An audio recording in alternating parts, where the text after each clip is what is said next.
C J P ಅಂತಂದರೆ cockroach Janata party.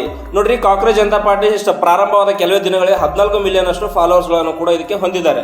ಭಾರತದ ನ್ಯಾಯಮೂರ್ತಿಗಳಾದ ಸೂರ್ಯಕಾಂತ್ ಅವರು ಒಂದು ವಿಚಾರಣೆ ಸಂದರ್ಭದಲ್ಲಿ ನಿರುದ್ಯೋಗಿಗಳಿಗೆ, ಅನ್ಎಂಪ್ಲಾಯ್ಮೆಂಟ್ಗಳಿಗೆ ಅವರು ಕಾಕ್ರೋಚ್ ಅಂತೇಳಿ ಅಂದರೆ ಅದಕ್ಕೆ ಹೋಲಿಸಿದ್ದಾರೆ. ಸೊ ಇದನ್ನು ಪರಿಗಣಿಸಿ ವಿದ್ಯಾರ್ಥಿಗಳು ಒಂದು ಸಿ.ಜೆ.ಪಿ ಅನ್ನೋ ಒಂದು ಪಾರ್ಟಿಯನ್ನೇ ಒಂದು ತಯಾರು ಮಾಡಿದ್ದಾರೆ. ಸೊ ಈ ಪಾರ್ಟಿನೋ ಅಥವಾ ವೇದಿಕೆನೋ ಇನ್ನೂ ಗೊತ್ತಿಲ್ಲ. ಸೊ ಪಾರ್ಟಿ ಅಂತಂದ್ರೆ ಅದಕ್ಕೆ ರಿಜಿಸ್ಟ್ರೇಷನ್ ಆಗಬೇಕು, ನೋಂದಣಿ ಆಗಬೇಕು, ಅವೆಲ್ಲ ಪ್ರೊಸೆಸ್ ಇದೆ.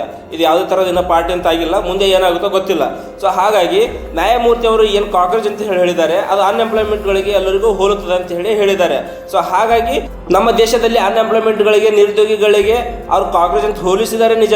ಆದರೆ ನಮ್ಮದು ಲೇಜಿತನ ಮತ್ತು ನಮ್ಮ ಒಂದು ಮೈಂಡ್ ವೀಕ್. ಸೊ ಅವರು ಅದನ್ನು ಕ್ಯಾಚ್ ಮಾಡ್ಕೊಂಡ್ಬಿಟ್ಟು ಅವರು ಸಾಮಾಜಿಕ ಜಾಲತಾಣದಿಂದ ಅವರು ಬಲಿಷ್ಠರಾಗ್ತಿದ್ದಾರೆ. ಸೊ ಇದು ಮುಂದೆ ಏನಾಗುತ್ತೆ ಅಂತೇಳಿ ನಿಮಗೆ ಕ್ಲಾರಿಫಿಕೇಶನ್ ಆಗಿ ಯಾರಿದ್ದಾರೆ ಏನಂತೇಳಿ ಕ್ಲಾರಿಫಿಕೇಶನ್ ಆಗಿ ಹೇಳ್ತೀನಿ ಸ್ನೇಹಿತರೆ. ಪಾರ್ಟ್ 2 ನಲ್ಲಿ ನಿಮಗೆ ತಿಳಿಸ್ತೀನಿ.